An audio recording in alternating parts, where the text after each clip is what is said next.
Coming up tonight on YCN News, the Attorney General's office continues its investigation into what caused company Fred Fuller's home heating oil delivery problems. The New Hampshire House approves a bill to offer in-state tuition to residents pursuing citizenship.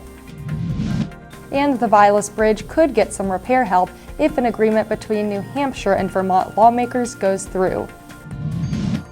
For more news, weather, and sports, it's time for YCN, your local view.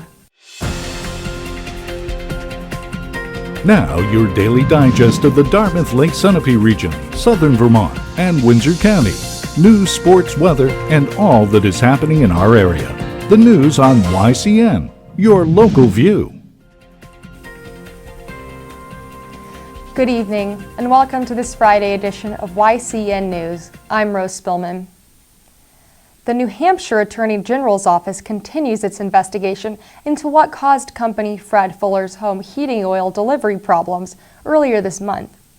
The Telegraph of Nashua reports the state's Consumer Affairs Division is focusing on the Hudson-based company's pre-buy contracts. Senior Assistant Attorney General James Buffetti says the company needs to provide its office with more financial paperwork. Fred Fuller Oil Company serves about 1/3 of all New Hampshire homes with fuel. Buffetti says company leaders need to prove they bought enough oil from its sources to guarantee customers' pre-buy contracts could be met. Buffetti says the company did have phone problems due to equipment failures. Even so, Buffetti says he doesn't know why the company did not come up with another way to contact its customers. It took 10 days for Fred Fuller customers to reach someone at the company's 6 offices in the state. Buffetti says this lack of communication escalated customers' fears. Governor Hassan ordered state workers to set up a hotline to answer customers' calls. The company says the media made the situation worse by reporting customers could not learn more about pending oil deliveries. This happened during the month's coldest days and nights, making a bad situation worse for customers whose home oil tanks were almost empty. The New Hampshire House approved a bill on Thursday to offer in-state tuition to residents pursuing citizenship. House Bill 474 passed 188 to 155 on a roll call vote. The bill benefits New Hampshire students who attend high school for at least 3 years, but who are not yet U.S. citizens. One state representative who voted yes for Thursday's bill is Hampton's Rennie Cushing. But I think it's about this whole issue of immigration reform. It's really vital to our economy. It's an economic issue. If we think that we can continue to have a flourishing economy and not have it renewed by people who bring their vitality, ideas, energy, experience. That's what's kept the American dream, built the American dream. It is the American dream. Education Committee Chairwoman Mary Stewart Guile says the bill's passage benefits the students and all state residents. Students who are pursuing U.S. citizenship will be able to give back their talents to New Hampshire, just as immigrants 2 centuries ago did. Governor Maggie Hassan welcomed leaders of statewide small businesses today in Concord. These small to mid-sized companies typically drive the state's economic engines. Companies that start businesses in New Hampshire often stay in New Hampshire, reports show. A standing room only crowd heard the governor speak on the state's business climate. Rose, it was a great session here in Concord. The governor spoke. She gave the initial keynote address. And one of the great pieces of advice that she had for us was that our business leaders are our community leaders.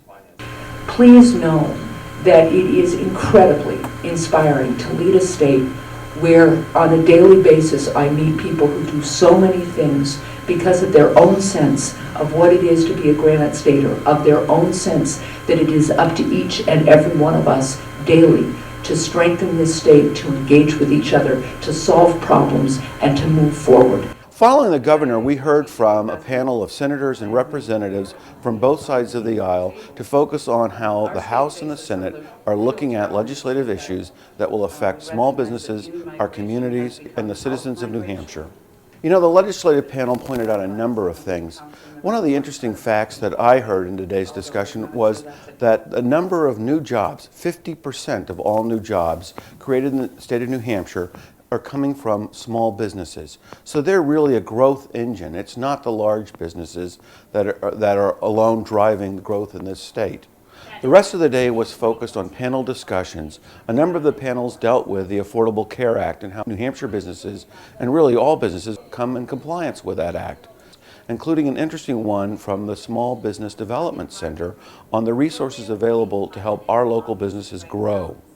Well, I really enjoyed Mary Collins, her presentation, and thought that a lot of the information that she gave could be helpful to our members in that they can just go to their website and take mini courses on social media and other, financing their businesses. I thought that was fascinating and that we need to share that with our members. All in all, the session really highlighted our legislative leaders' commitment to a vibrant, thriving business and industry climate in New Hampshire. After the break, we'll hear about the possible repair help for the Vilas Bridge between Brattleboro and Walpole and the 17-year-old Heartland teenager charged with simple assault. The YCN News continues in a moment.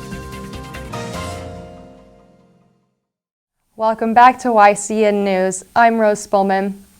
Two bridges are in the news. First, the Vilas Bridge could get some repair help if an agreement between New Hampshire and Vermont lawmakers goes through.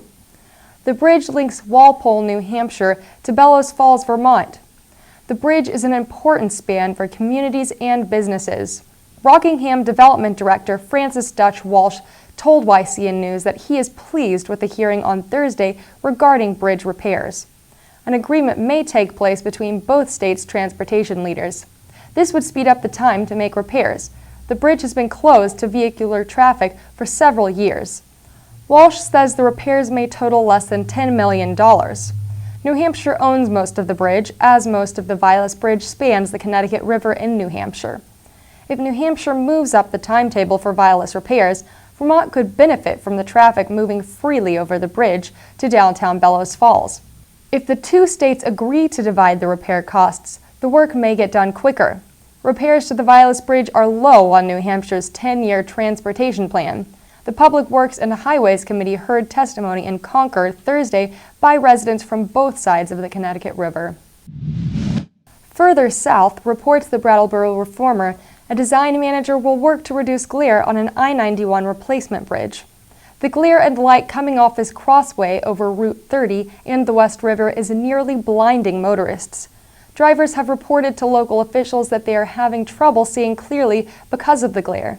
The glare is caused by sunlight or nighttime construction. The lights set up at the bridge replacement site are the main cause of driving distraction and glare. Regardless of what distraction motorists enter or exit the bridge area, the bright lights make it difficult to safely navigate. Work on this I91 replacement is expected to be complete by fall 2015. The plan is to make the double-span bridge a wider single span. Project costs are about $60 million. Franconia, New Hampshire native Bode Miller could make another Olympic team this year. The White Mountains resident skied for the U.S. Olympic team in 2010. He is one of the nation's top winter athletes. He's also competed well at worldwide contests. Miller and other Olympic hopefuls will learn Monday if they've made the downhill and slalom roster. A 17-year-old Heartland teenager is charged with simple assault for physically hitting his girlfriend. Vermont State Police were called to a home at 3 Mace Hill Road in Heartland around 6 p.m. Wednesday. Jared Allen is scheduled to appear in court on March 3rd in White River Junction on the simple assault charge. Welcome back to YCN News. I'm Rose Spillman. Now Matt McDonald will have a look at our weather for the next 5 days, and he'll take a look at some local high school sports. Thanks, Rose. Tomorrow we're expecting snow showers with highs in the upper 20s and a low of 3 degrees. Sunday we'll have a high of 14 and lows down to 8 degrees. Monday, we're expecting more snow, so take care when driving to work. Temperatures will raise that day to highs in the 30s and a low of -3 degrees. Tuesday will be sunny with a high of 12 degrees and lows in the negatives. so bring an extra scarf or coat when you go out. Wednesday will have highs in the teens with a low of -1 degree.